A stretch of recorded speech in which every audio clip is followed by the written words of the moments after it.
Welcome to the Karen Kenney Show. Hi, welcome to the Karen Kenney Show. I'm so happy that you're here.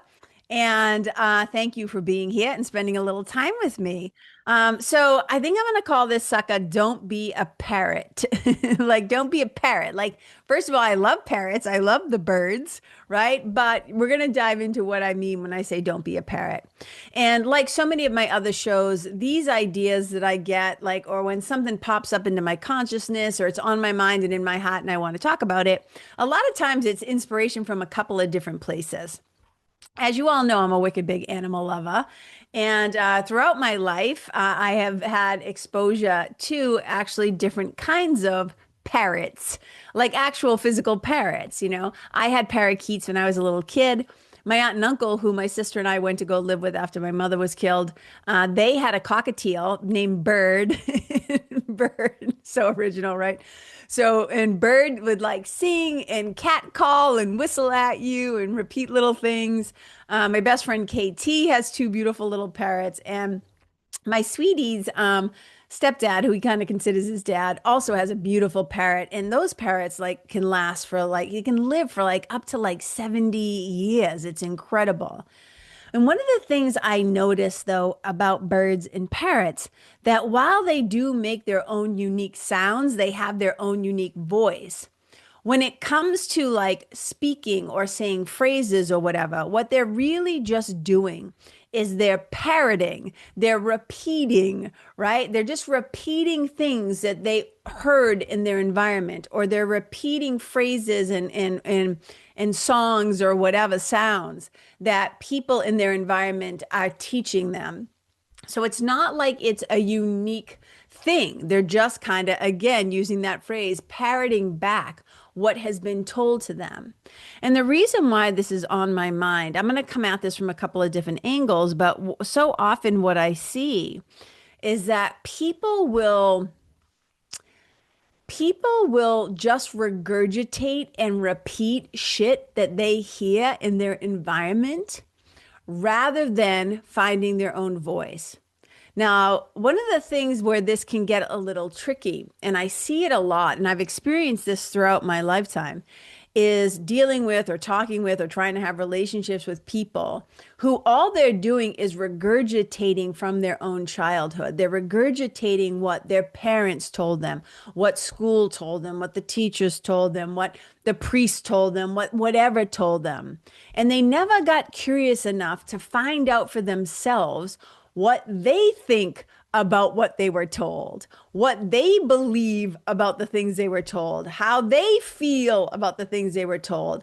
A lot of times we just end up taking on, the stories, the beliefs, the identities, the whatever from our childhood, and then you don't question it. And I see so many people, I've had these conversations, one in particular with a guy I dated. I remember the story. And I'm like, you don't even know what you believe faith wise and religion wise. You just basically drank the Kool-Aid of your parents and now you're just regurgitating it. But if I ask you to explain to me what that even means, you can't tell me. And so often people are just parroting, like I said, back shit that's on the news, shit that's on, something that they saw online, saw on social media, some quote or whatever.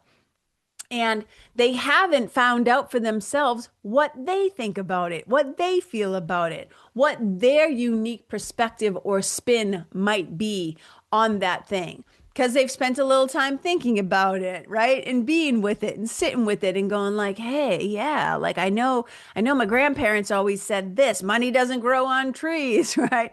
But how do I feel about these things?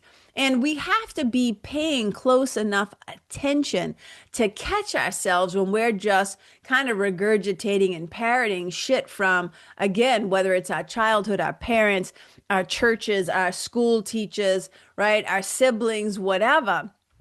It's really important that we take time in this lifetime to figure out what the fuck we think, what we feel, what we believe, what we know to be true, right? For us. And I want to talk about this in a particular way too, because when we end up just kind of parroting, the world misses out. And I've told this story before, but I'm just going to tell it really quick. There was a period of time you all know, well, you all know, I don't know, some of you might not know, but if you've been around for a while, you know that I lived and worked with Marianne Williamson. The writer, the spiritual writer. She wrote A Return to Love, 1,000 other, she's written so many books, New York Times bestselling books. She's a spiritual thought leader. She's a teacher. She's a lecturer. She ran for president a couple of times. Okay. So I used to live and work with Marianne in California. And at the time, like I was in my 20s, I was so impressionable. I was so like, oh my God, like she was a mentor of mine. She was a teacher of mine. She was a woman, an older woman that I looked up to and, read all her books, et cetera, et cetera.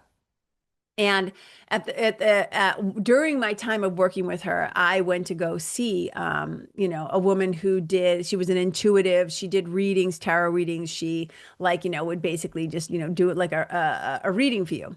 And I remember going in and I sat down and I was all like, just like, if you can't see me, I have my hands in my face and I'm all just like wide eyed. And I was just like, ooh, I was so excited to be there.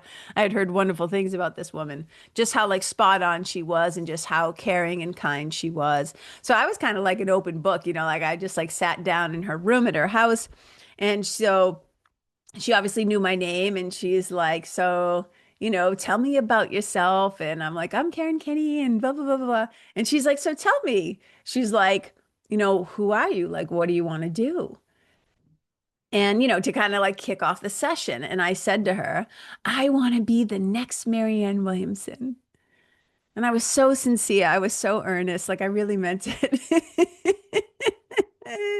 And not that I wanted to be Marianne. Like looking back, I can look and see. I understood now like what I really meant. But she said the most profound and powerful thing to me. And she looked me right in the eyes and she said to me, why don't you try being the first Karen Kenney? And she knew something then that my brain had not like realized yet, right? Like my lived experience had not caught up to yet, which is this. Like I needed to be the first KK because the world doesn't need another copy of somebody else. What the world needs is you. And the world needs your particular take, your particular voice, your particular point of view, your lived experience, your own unique and creative and brilliant and wonderful and whatever, point of view. The world just doesn't need us. Remember how like when you would like, I don't know if you ever worked at a place where there was a copy machines, like nowadays a lot of us have copiers at home built into our printers. But back in the day when you worked at a place and there was like a Xerox machine, right? And you would just get up to all kinds of shenanigans. As you can imagine, right? I'm just having some memories flash through my head here. But if you take a carbon copy, if you take a copy of something, even if you did carbon copies, remember back in the days with the credit card things and you'd have to go chunk, chunk, right? I'm just sliding my hand back and forth like chunk, chunk to get an impression. And this is the thing, when we're making a copy, we're only getting an impression of something, but we're not getting to the root source of where that impulse, that creative energy and that creative impulse comes from. And if you just make a copy of a copy of a copy of a copy, it gets weaker, it gets lighter, it gets blander. You can't even read it. It's like, where did this even come from?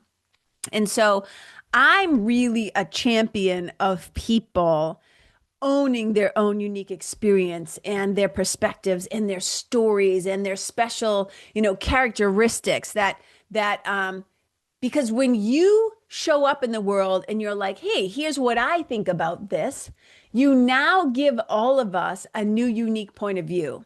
And it might be a way of looking at a thing or thinking about a thing or experiencing a thing that we've never had before.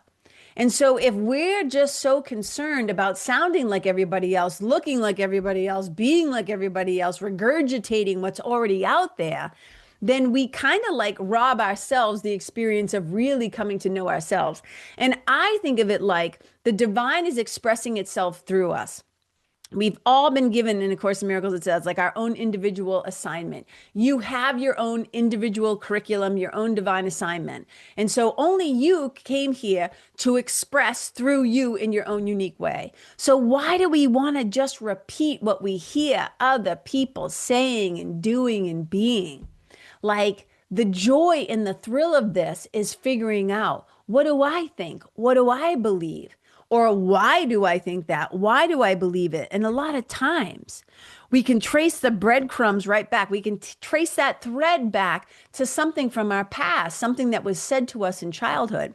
And in the work that I do as a spiritual mentor and a coach and as a hypnotist and all the ways that, that I work with people, one of the things that I often see is that people are repeating stories. That's why, my work, I talk about your story to your glory. And so often I'm tracing this thread, this belief that people have, this thing where they're getting in their own way of not believing that they're lovable or not believing that they're good enough or smart enough or they're too much or whatever the thing is. I'm too dumb. I'm too lazy. I'm too this. I'm not good with money. A lot of times there are these beliefs that are like put in place. And when we trace the thread back, when we trace the trail of breadcrumbs back, it's something that was said when they were a little kid. They had a teacher that with their red pen, marked their paper and they thought they were stupid because maybe their spelling wasn't that great. And there's a great thing that I was just listening on the radio the other day and somebody used this phrase and I wish I could remember what it was, but it was something about the way that I reiterated it in my head is that story of don't judge a fish by its ability to climb a tree.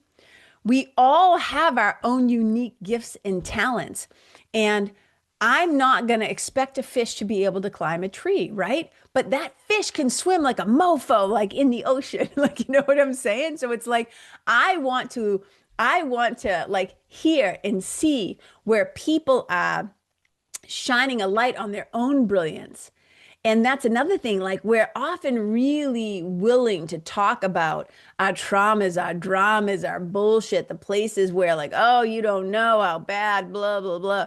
And I'm yeah, okay, we got to own that stuff too. But let's also own our brilliance in the places where you're wicked smart or you're really creative or you have a really unique perspective in your art or your podcast or the way that you create meals or whatever the thing is. And I don't want to get robbed of not seeing your beauty and your creativity and your genius because you're so worried about looking or sounding like everybody else and just wanting to fit in. And I understand that we are pack creatures. I understand that we feel safety in groups because it's easier to survive when we're paired up and stuff like that, but the people who have really changed the world are the ones who are willing to go outside the framework and do something totally new and not just take the well-worn path, right? It's to do something different.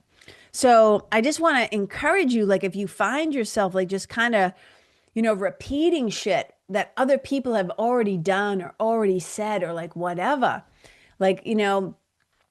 some people will say there's no unique ideas out there. All the songs are just kind of using the same chords. All the stories have been told. All the songs have been written. And it's I understand where they're coming from, but nobody is you. Even if you're an identical twin, your identical twin is not having the same exact experience as you are. And there is something, right? I believe that you can call it whatever word you want to call it. You can call it God, you can call it source, you can call it creative intelligence, you can call it the universe, you can call whatever you want to call it. But I believe that there is something really, really powerful, call it love, that is trying to move through you and express itself in its own way. And this is another reason why, I think I'm going to shift gears now a little bit, about not just parroting what you hear out there, what you see out there. Right now, it's a very, very, very, very dangerous time to just be repeating stuff and not getting your sources in check, not knowing what the true meaning of a thing is, not knowing if it's actually true what you're sharing or saying. So, how I told you I worked with Marianne? When I worked and lived with her, one of the things that I did, because she has this famous quote, right? Most people know it. A lot of people know it. It's in her book, A Return to Love. It begins our deepest fear is not that we are inadequate. Our deepest fear is that we are powerful beyond measure. We ask ourselves, who am I to be brilliant, talented, gorgeous, blah, blah. Okay.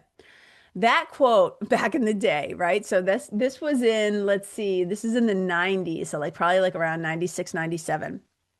And that quote was getting attributed to like like mostly Nelson Mandela, also to Coach Carter in the movie.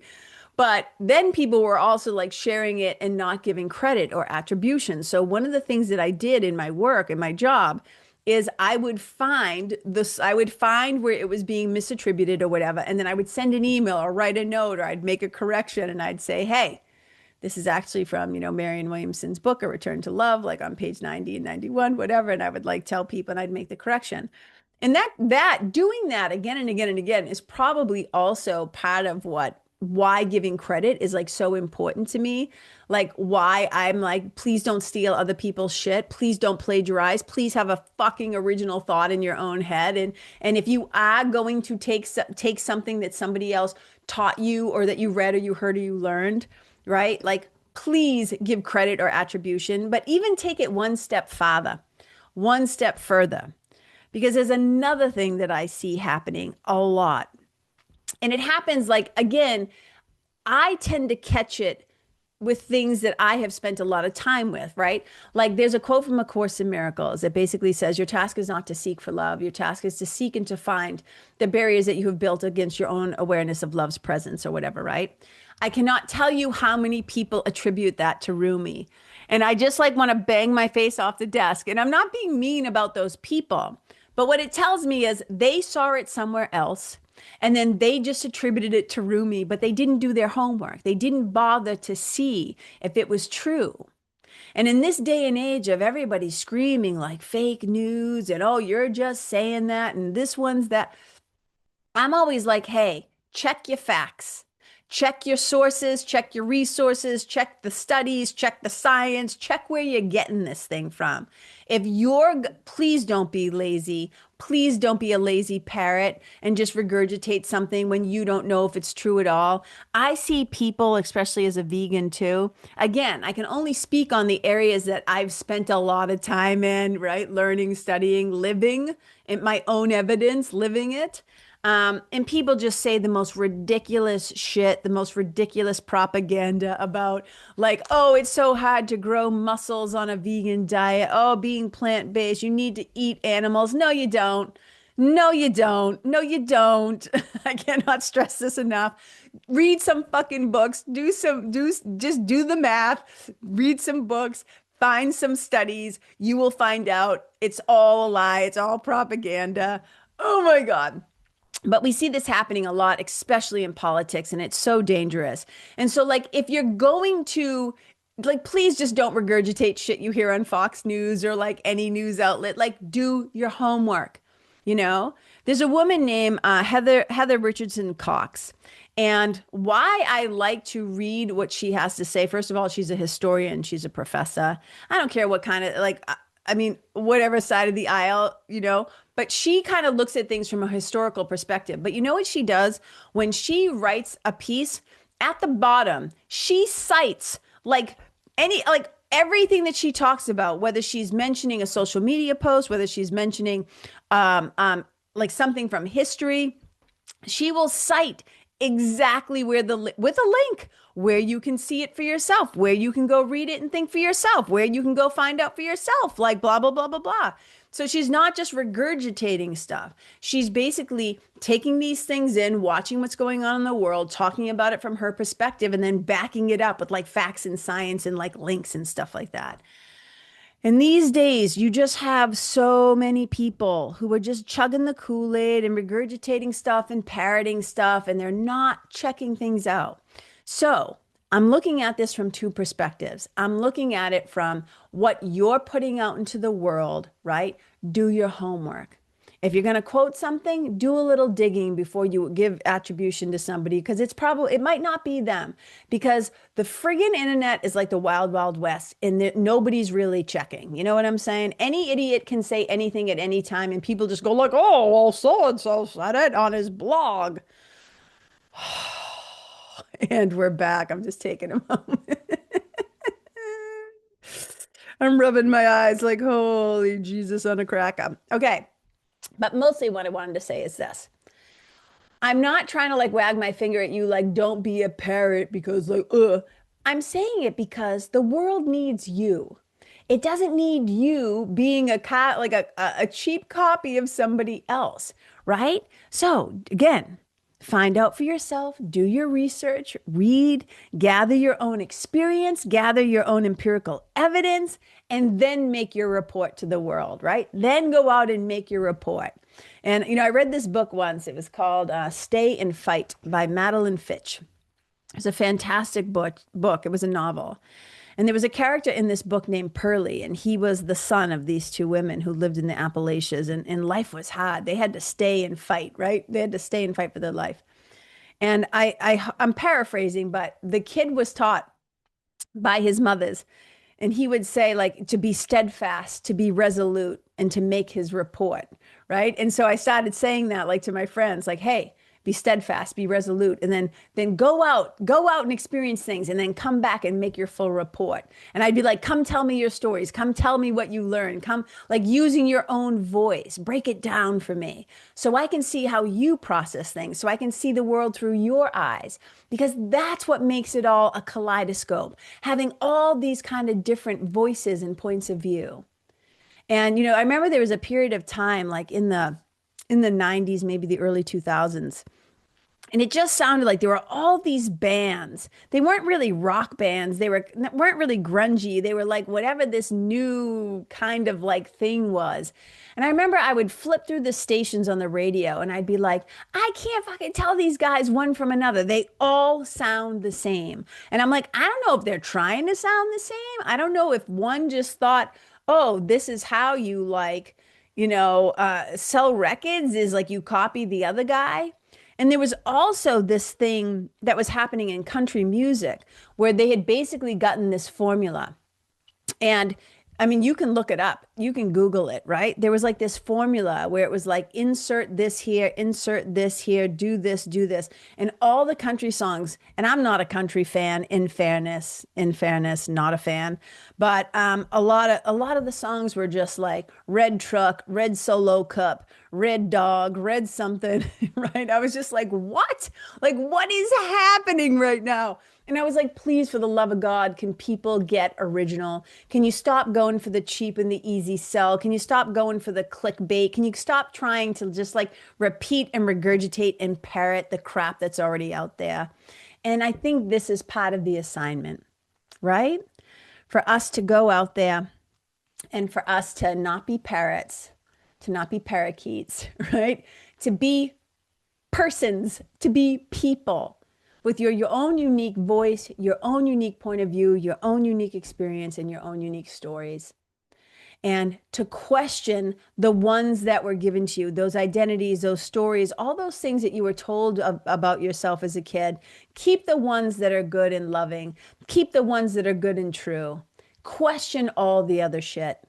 Don't parrot these stories, from what your maybe your emotionally unintelligent parents maybe said to you, right? Their own scarcity and fear and lack of knowing, that generational trauma that just kind of like rolled downhill and like landed on you.